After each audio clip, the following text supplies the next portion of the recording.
प्यारे विद्यार्थियों, नमस्कार। आज के इस वीडियो में हम भाषा, व्याकरण और लिपि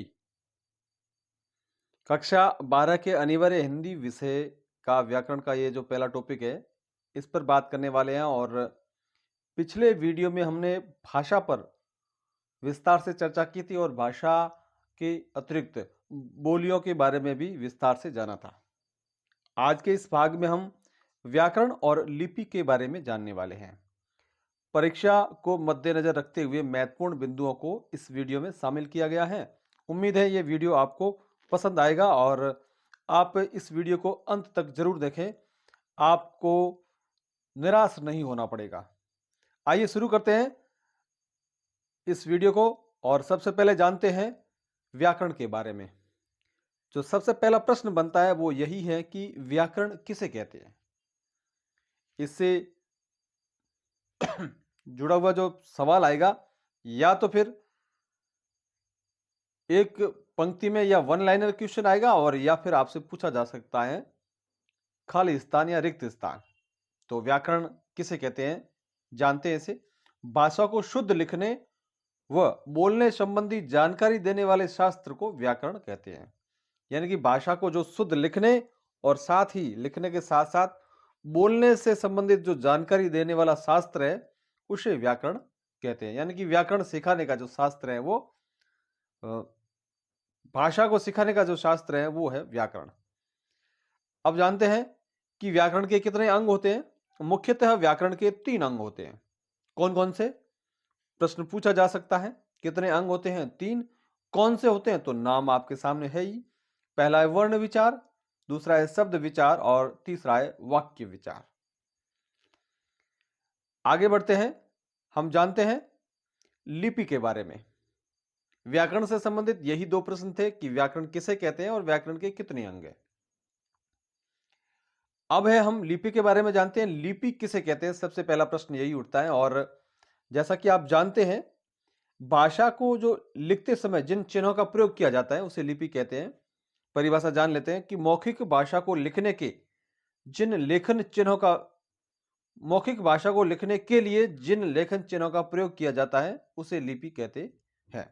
तो जो लेखन चिन्ह होते हैं उसे कहते हैं लिपि। तो अपन जो एक जो अंडरलाइन कर लेते हैं लेखन चिन्ह को, तो लेखन चिन्ह, लिपि, लेखन चिन्ह इतना याद कर लेते हैं तब भी पर्याप्त है। शेष है वो आप अपने विवेक से लिख सकते हैं। तो भाषा को लिखने के लिए जिन लेखन चिन्हों का प्रयोग किया जाता है उसे लिपि कहते हैं। जानते हैं हमारी भाषा है हिंदी, राजभाषा भी हिंदी है और मातृभाषा भी हिंदी है। तो हमारी राजभाषा हिंदी की जो लिपि है वो कौन सी है? तो हिंदी की लिपि है वो देवनागरी है। देवनागरी लिपि का विकास किससे हुआ है? प्रश्न ये पिछली बार पूछा गया था। तो इसका विकास है वो ब्राह्मी लिपि से हुआ है। यानी कि इस लिपि का विकास है वो ब्राह्मी लिपि से हुआ है। ब्राह्मी लिपि से अनेक लिपियों का विकास हुआ, उनमें से एक है देवनागरी लिपि। अब हम जानते हैं विभिन्न लिपियों के बारे में और उन लिपियों से संबंधित कौन कौन सी भाषाएं हैं।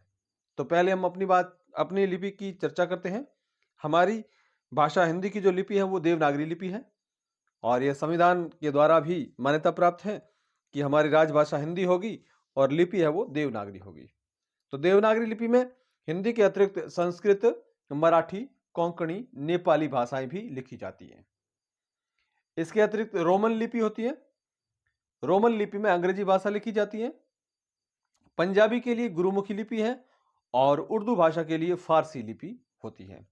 तो ये प्रश्न भी आपसे खाली स्थान में या सीधे पूछे जा सकते हैं या अबशदय में पूछे जा सकते हैं। अब हम जानते हैं कि देवनागरी लिपि का मानक रूप क्या होता है। तो सबसे पहला जो प्रश्न है कि हिंदी में कुल कितने वर्ण होते हैं, तो इसका सीधा उत्तर है 52। स्वर कितने होते हैं? 11 होते हैं। कौन कौन से होते हैं? तो आपके सम्मुख है अ, आ, ई, उ, री, ए, ऐ, ओ, औ। अब इन स्वरों की मात्राएं या हिंदी में मात्राएं कितनी होती हैं? तो मात्राएं होती हैं 10। क्यों? क्योंकि अ की कोई मात्रा नहीं होती। इसके अलावा हिंदी में क्या होते हैं और व्याकरण में जब वर्णमाला को जानते हैं तो इसमें अनुस्वार होता है। जैसे अंग, अंग है, इसमें जो ऊपर जो बिंदी है वो अनुस्वार कहलाता है, सिर्फ बिंदी है वो अनुस्वार कहलाता है। और अनुनासिक क्या होता है? चंद्र बिंदु, जो चंद्रमा और उसके अंदर बिंदु होता है, इसमें थोड़ा टाइपिंग मिस्टेक है, इसे चंद्र बिंदु या अनुनासिक भी कहते हैं। विसर्ग, ये चिन्ह है विसर्ग अह का, और ये थे स्वर। अब हम जानते हैं व्यंजन के बारे में।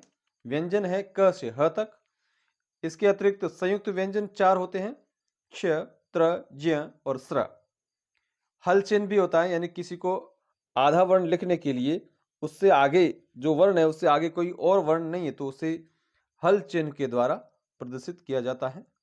नीचे एक लाइन छोटी सी दी जाती है। ग्रहित व्यंजन की बात करें तो ये 5 है। ये फारसी के प्रभाव से है, क, ख, ग, ज, फ। और ग्रहित स्वर है ओ, जिसमें चंद्र है लेकिन बिंदु नहीं है। तो ये थी व्याकरण और लिपि के बारे में जानकारी। उम्मीद है वीडियो आपको पसंद आया होगा। चैनल पर यदि आप नए हैं तो इसे सब्सक्राइब जरूर करें, साथ ही वीडियो को लाइक और शेयर करें और अपनी प्रतिक्रिया कमेंट बॉक्स में जरूर लिखें। फिर मिलते हैं एक नए वीडियो में। जय हिंद।